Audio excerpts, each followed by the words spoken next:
Hola, ¿cómo están todos? Yo espero que muy bien. Estamos aquí para iniciar una unidad de nuestra materia importantísima, que es el estudio financiero a nivel perfil. El estudio financiero reviste especial importancia para cualquier proyecto de inversión, para cualquier negocio, para cualquier empresa, debido a que cualquier inversionista, cualquier evaluador, gente que esté interesada en participar, en financiar el proyecto, lo primero que va a necesitar y que le va a interesar es saber cuáles son los números, cuál es el atractivo de inversión para tener la confianza, ya sea de aportar recursos y convertirse en socio o bien convertirse en un financiador del proyecto. Y evidentemente esta información también puede ser importante para clientes, para proveedores y para muchas otras personas que pueden estar relacionadas a nuestro proyecto de inversión. Entonces, entramos de lleno a nuestra cuarta unidad con este tema trascendental en la vida, en el mundo de los negocios y los proyectos.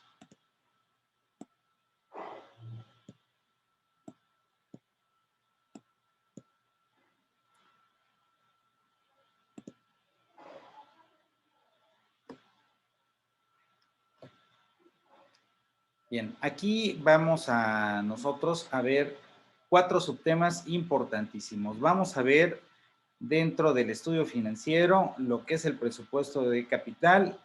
En resumen, vamos a ver todo lo que es el presupuesto de inversión. Cuánto necesitamos de inversión y en qué rubros para poder iniciar el proyecto. Vamos a ver lo referente al presupuesto maestro, es decir, la cuestión operativa que va a tener el proyecto con referencia a sus egresos y sus ingresos. Cuánto vamos a percibir en el proyecto y cuánto esperamos también egresar o gastar. Esta información va a ser registrada en lo que conocemos como estados financieros, nada más que acá vamos a hablar de unos estados financieros especiales que les llamamos proforma. Entonces vamos a adaptar el balance general y el estado de resultados a una situación de proyección, a una situación de ver cuáles pueden ser y cuáles pueden llegar a ser los resultados al futuro del proyecto de inversión. Y finalmente, con esos resultados, vamos a aplicar el análisis financiero, que es hacer el análisis de estos datos con la finalidad de ver el atractivo de inversión del proyecto. Comencemos a ver entonces el primer tema que tendría que ver con el presupuesto de inversión, este presupuesto de capital. Y aquí tenemos una definición que nos ofrecen muy interesante de lo que es un presupuesto de inversión, y desde luego que todo esto está visto desde el aspecto empresarial. Y tal y como nos dice acá, la inversión es un acto mediante el cual se adquieren ciertos bienes o servicios para obtener unos ingresos o rentas a lo largo del tiempo. Entonces es la suma de recursos que pueden ser propios, que pueden ser ajenos y que nos va a permitir materializar una idea o proyecto de inversión para hacerlo realidad.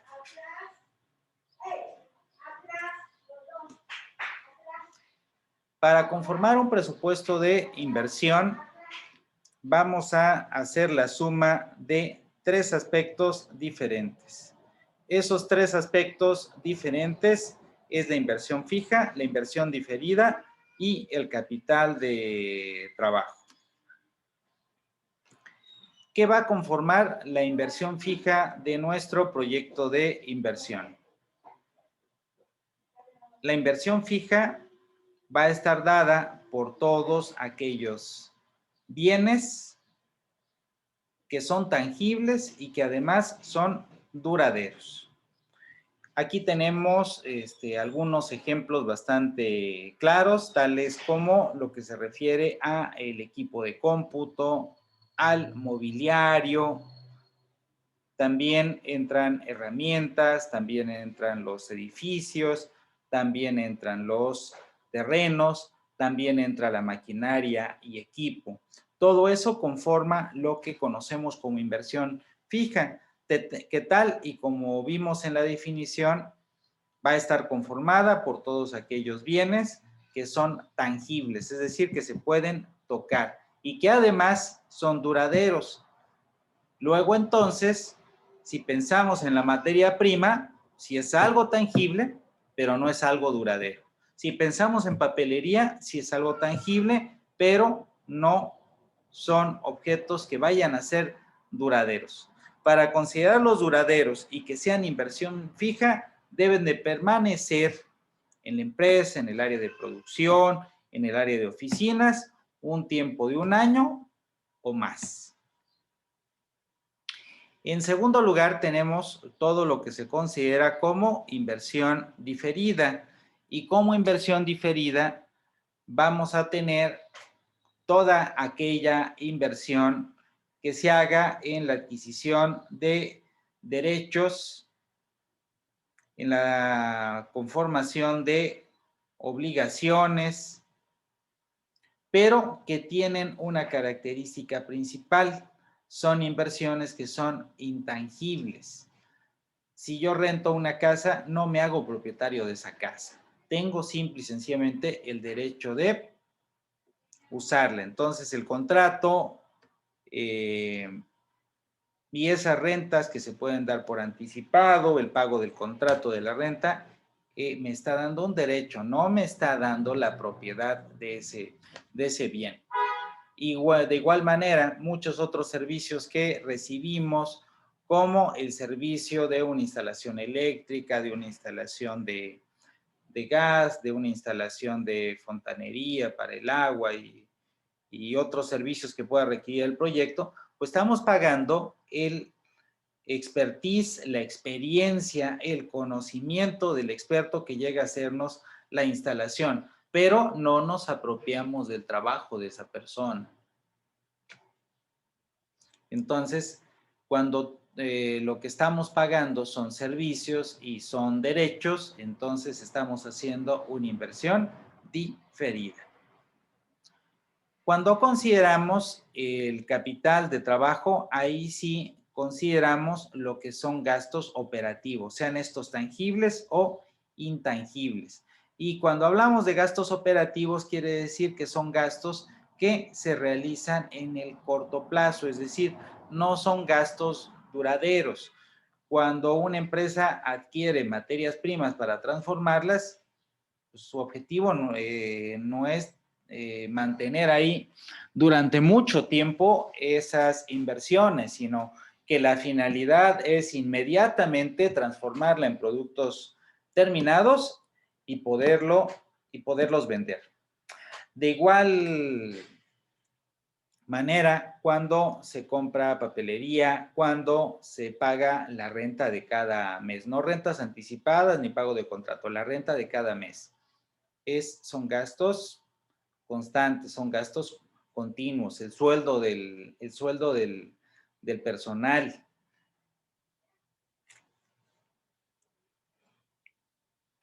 Entonces, cuando nos referimos a ese tipo de gastos, los insumos también, por ejemplo, también son gastos que son operativos. Entonces, a favor de no confundir esta parte de los gastos. Entonces, aquí de manera muy importante que ustedes en sus proyectos vayan identificando cuáles van a ser las inversiones fijas, cuáles van a ser sus inversiones diferidas y cuáles van a ser sus inversiones en capital de trabajo.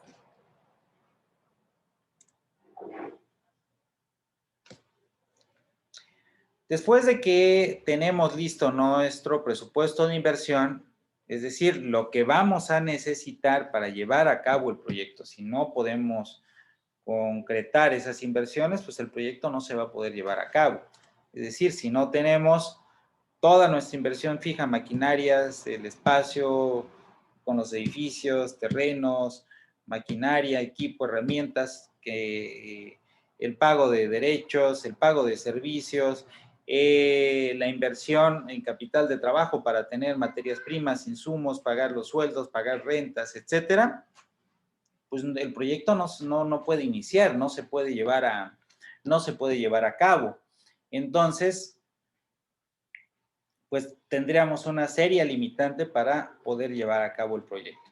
Resuelto este punto, toca entonces definir qué parte se va a hacer con recursos propios y qué parte de toda esa inversión se va a hacer con recursos que vengan de fuera.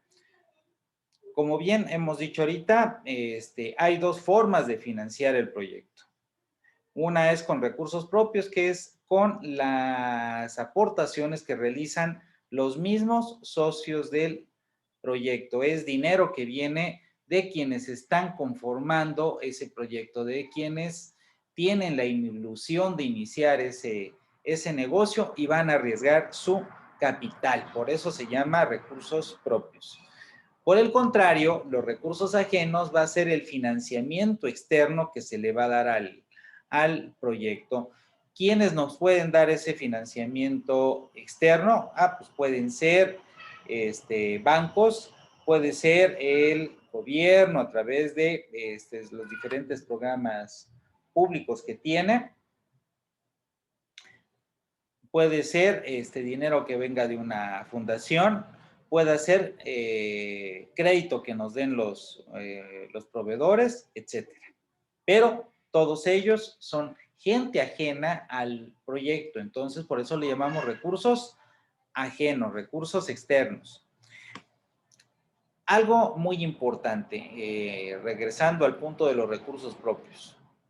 Los recursos propios, las aportaciones de los socios, no necesariamente tiene que ser dinero, sí puede ser dinero, pero cuando hablamos del capital que aportan los socios, no necesariamente es dinero, también pueden ser bienes.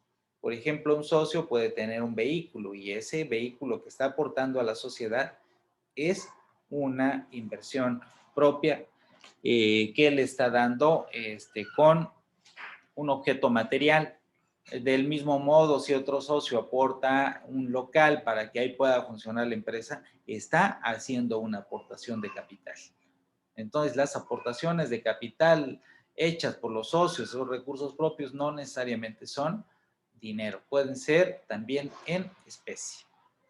Y esa suma de recursos propios y recursos ajenos nos va a dar el total del financiamiento que requiere el proyecto. Es decir, vamos a necesitar nosotros decir cada una de estas inversiones fijas, cada una de estas inversiones diferidas y el capital de trabajo. ¿Quién va a dar el recurso? ¿Sí? Van a ser recursos propios, van a ser recursos ajenos, va a ser una mezcla de ambos.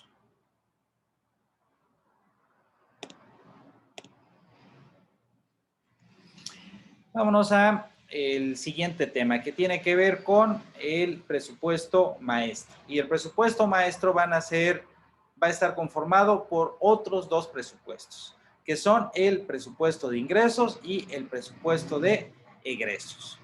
Un proyecto, un negocio para funcionar requiere tener de ingresos. Y desde luego, aunque no le guste mucho a los empresarios, pero pues es inevitable tener también egresos. Hay que hacer diferentes pagos.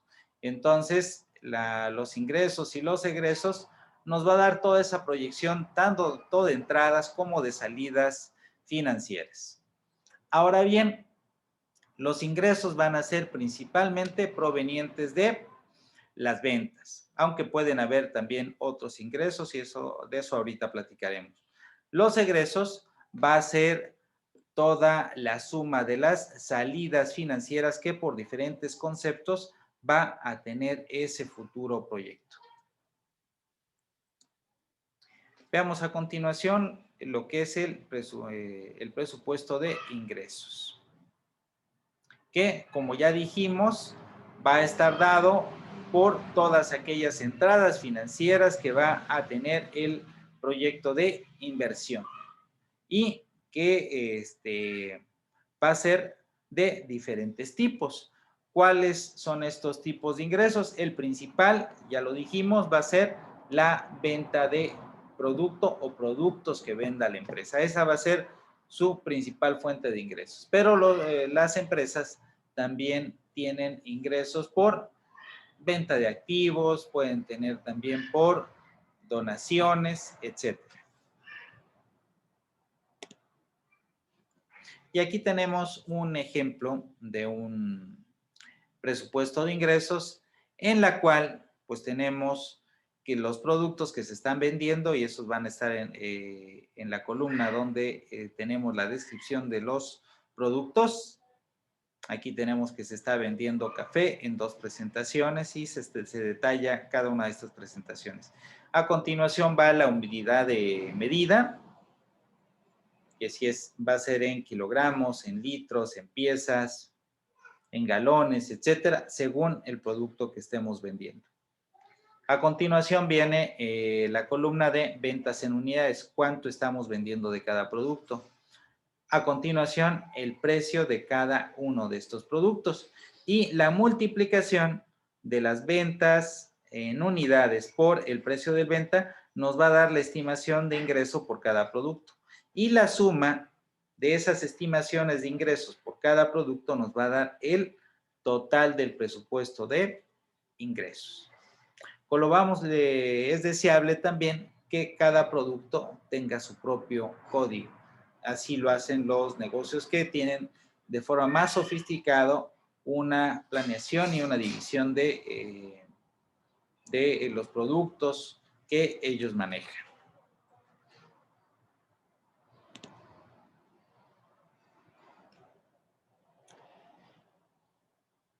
Si hablamos de los ingresos, es necesario también hablar de los egresos que tendrá el proyecto. Y para ello se conforma el presupuesto de egresos.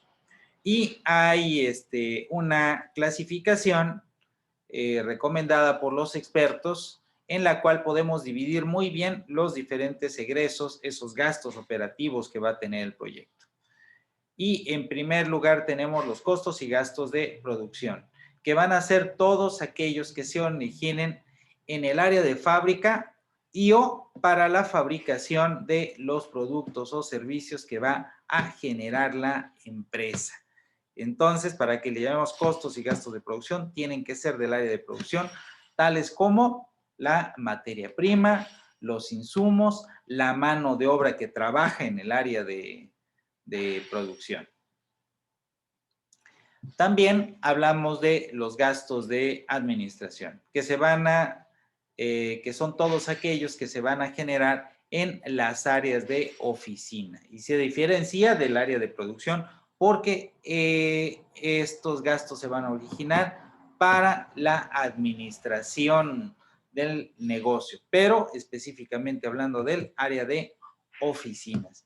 ¿Qué gastos tenemos aquí? Los sueldos del personal administrativo. Ojo, personal administrativo. La gente de producción no entra. Esos sueldos van a ir a producción. De igual manera también lo que es la papelería y útiles, las rentas de oficinas o rentas en general que se realicen, también se consideran gastos de administración. ¿Sí? También se considera gasto de administración el gasto en artículos de oficina. Tenemos en tercer lugar lo que son los costos y gastos de venta, que son todos aquellos que se originan para la atención de nuestros clientes y toda actividad que tenga que ver con la mercadotecnia del negocio. Entonces, si tenemos gastos para distribuir productos, por supuesto que son gastos de venta. Si son pago de los sueldos de los vendedores, por supuesto que son gastos de venta. Si tenemos comisiones para los representantes de ventas, pues también se considera un gasto de venta, al igual que la publicidad. Entonces, esos conceptos son regularmente lo que consideramos en los costos y gastos de venta. Por gastos financieros vamos a entender los intereses que pague el proyecto, los intereses que paga la empresa. No hay de otra. Gasto financiero, entendámoslo como sinónimo de intereses a pagar. Y finalmente tenemos los pagos de capital. Los pagos de capital son los pagos que hacemos de una deuda. Importante diferenciarlo de gasto financiero, porque el gasto financiero va a ser lo que vamos a pagar de intereses y los pagos de capital es lo que vamos a pagar a la deuda para poder reducirla. Si nosotros vamos con un banco, si nosotros vamos con un agiotista, si nosotros vamos con alguno de los programas de financiamiento a crédito que nos da el gobierno, pues vamos a tener que pagar por aparte los intereses y por aparte la deuda. Es decir, si yo presté 100,000 pesos y voy pagando 5,000 pesos mensual, esos 5,000 pesos que pago mensual, para que el primer mes debía yo 100,000 menos los 5,000 que pagué, pues ya debo ahora 95. Esos pagos de capital permiten ir reduciendo la deuda. Por el contrario, los gastos financieros es la ganancia que está teniendo el que me está dando el financiamiento y eso no se reduce a la deuda porque es la ganancia de quien da el financiamiento. Con eso, estimados jóvenes, terminamos esta primera parte referente a lo que es el estudio financiero. Me dio un gran gusto, como siempre, saludarlos. Que estén todas y todos muy, muy bien.